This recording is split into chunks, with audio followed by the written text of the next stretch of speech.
السلام علیکم ورحمۃ اللہ وبرکاتہ. پھر ایک نئے سبق کے ساتھ دوبارہ حاضر ہونے کا موقع ملا. تمام حضرات اپنے اپنی کتابیں کھول کر صفحہ نمبر 24 پر انگلی رکھتے ہوئے اظہار کا قاعدہ سماعت فرمائیں. آج ہم پڑھ رہے ہیں اظہار کا قاعدہ. ایک قاعدے کا نام ہے اظہار. ایک بات اچھی طرح رکھنا چاہیے کہ اظہار یعنی تنوین یا نون ساکن کے بعد تنوین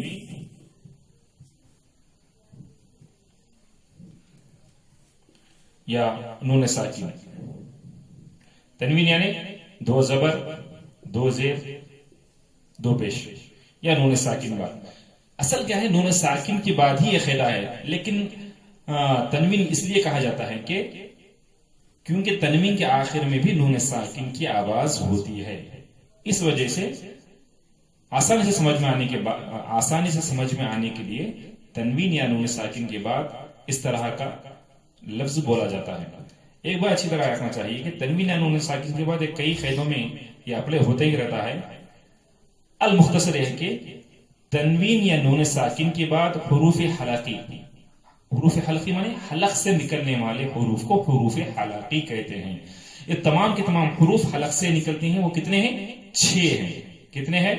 6. وہ کون سے ہیں؟ حمزہ، ہا، عین، ہا، غین، خا. کون سے؟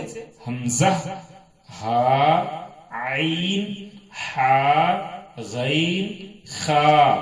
یہ 6 حروف تنوین یا نون ساکن کے بعد یہ 6 حروف میں سے کوئی بھی حرف آ جائے، کوئی ایک حرف آ جائے تو یہ تنوین میں جو نون ساکن کی آواز رہتی ہے، نون ساکن میں تو نون ساکن کی آواز رہتی ہے، تو اس نون ساکن کی آواز کو ظاہر کر کے پڑھیں گے. کیسے پڑھیں گے؟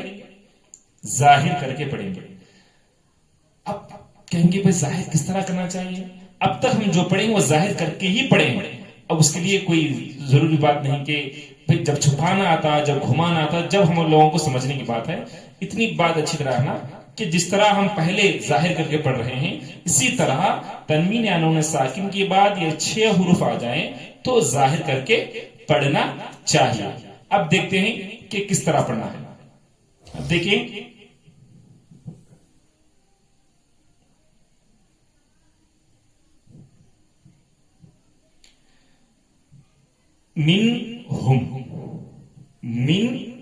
نون ساکن ہے، نون ساکن کے بعد ہا آ رہا ہے. کیا آ رہا ہے؟ ہا.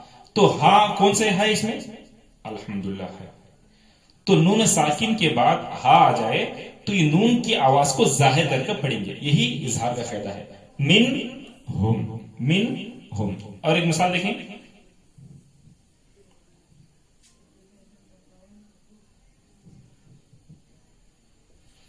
انعمتا.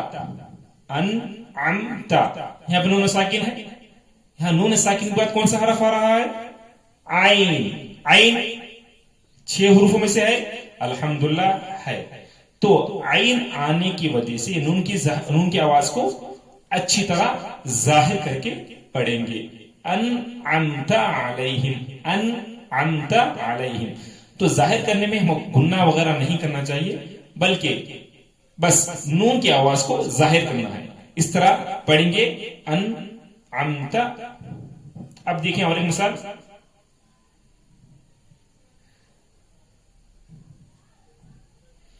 من خوف. یہ نون ساکن ہے. نون ساکن کے بعد خا آ رہا ہے. خا جو ہے حروف حلقے میں سے ہے، اس وجہ سے نون کی آواز کو ظاہر کر کے پڑھیں گے. کس طرح پڑھیں گے؟ من خوف. تو نون ساکن کے بعد حروف حلقی میں سے کوئی حرف آ رہا ہے تو یہ مثالیں الحمدللہ ہم پڑھ چکے ہیں. اب دیکھیں گے تنوین کے بعد حروف حلقی آئے تو کس طرح پڑھنا چاہیے. شروع سے اب تنوین کے بعد حروف حلقی میں سے آئے تو کس طرح پڑھنا ہے. دیکھیں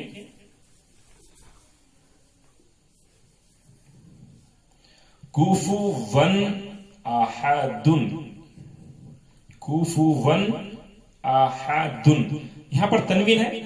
تنوین 2 زبر. تنوین کے بعد کون سا حرف آ رہا ہے؟ حمزہ. کیونکہ یہ الف نہیں ہے حمزہ. کیوں؟ الف ہمیشہ خالی ہوتا ہے، جو الف خالی نہ ہو وہ حمزہ کہلاتا ہے، تو یہ حمزہ ہو گیا. تو تنوین کے بعد جو آ رہا ہے وہ حمزہ ہے، وہ حمزہ ہے. تو حمزہ الحمدللہ حروف حلقے میں سے ہے، اس وجہ سے ہے کہ تنوین کی آواز کو اچھی طرح ظاہر کر کے پڑھنا ہے. کفوا احد، اور یہ الف معرہ ہے، دو زبر کے بعد الف لکھا جاتا ہے لیکن پڑھا نہیں جاتا. اور ایک مثال ہے کہ فریقا ہدا،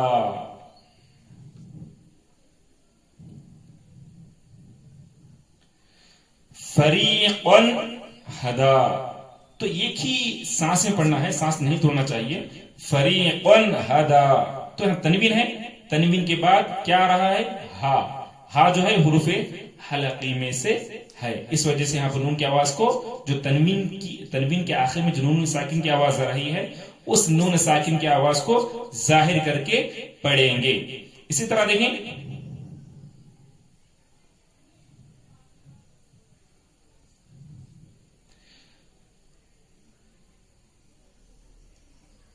علیم خبیر، علیم خبیر، یہ تنوین کے بعد دو پیش آ رہے ہیں. تنوین کے بعد کیا حرف آ رہا ہے؟ خا. یہ خا جو ہے حروف حلقے میں سے ہے، تو یہ تنوین کی آواز کو ظاہر کر کے، خوب ظاہر کر کے بغیر بولنے کے پڑھیں گے. علیم خبیر، تو ایک ہی آواز میں پڑھنا، ایک ہی سانس میں پڑھنا ہے. یہ آخر میں جو تنوین ہے، یہ تنوین میں حروف حلقے نہیں آ رہی ہے، بلکہ یہاں پر جو تنوین ہے اس پر آ رہی ہے. تو ہم لوگوں کو چاہیے کہ تنوین یا نون ساکن کے بعد یہ حروفوں میں سے کوئی حرف آ جائے تو وہ نون ساکن اور تنوین میں جو نون ساکن رہتی وہ نون ساکن کی آواز کو اچھی طرح ظاہر کر کے پڑھنا چاہیے، لیکن غنہ ہرگز نہیں کرنا چاہیے.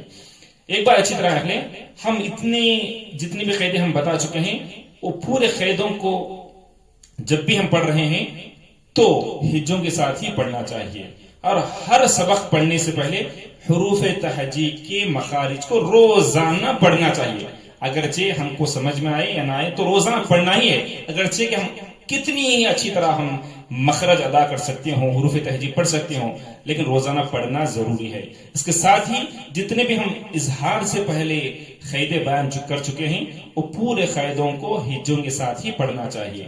لیکن جیسے اظہار کے قاعدے میں آ جاتے ہیں تو اظہار کے قاعدے کے ساتھ اس کے جتنے بھی قاعدے آتے ہیں ختم تک پورے قاعدوں کو بغیر ہجوں کے رواں پڑھنا چاہیے. یہ پورا قاعدہ جو اب سمجھا گیا وہ پورے کا پورا بغیر ہجوں کے رواں پڑھنا چاہیے، ہجے نہیں کرنا چاہیے. اب دیکھیں منہم، نون ساکن کے بعد ہا رہا ہے، اس لیے نون کی آواز کو بغیر بولنے کے اچھی طرح ظاہر کر کے پڑھ رہے ہیں. انعمتا، کئی لوگ جو ہے انعمتا اس طرح جو ہے غنہ کرتے ہیں، اس طرح نہیں کرنا چاہیے، بلکہ نون کی آواز کو ظاہر کر کے جلدی پڑھنا اور بغیر بولنے کے پڑھنا ہے. انعمتا من خوف، جہاں کہیں بھی تنوین یا نون ساکن آ جائے تو فوری ہم لوگوں کو چاہیے کہ اس کا بعد والا حرف کیا ہے، فوری ہم آگے کی طرف نظر کریں. تو اگر حروف حلقی میں سے ہے تو ہم کو نون کی آواز کو ظاہر کرنا چاہیے. اب دیکھیں تنوین کے بعد کیا حرف آ رہا ہے؟ کفوا احد، یہاں پر فریقا ہدا، علیم خبیر. تو اس طرح ہم کو پڑھنا چاہیے. میں امید کرتا ہوں کہ آپ کو یہ اظہار کا قاعدہ اچھی طرح سمجھ میں آ گیا ہوگا، اور میں آپ تمام حضرات سے خواہش کرتا ہوں کہ آپ تمام حضرات اس قاعدے کو اچھی طرح سمجھ کر پڑھیں اور دوسروں کو سکھائیں.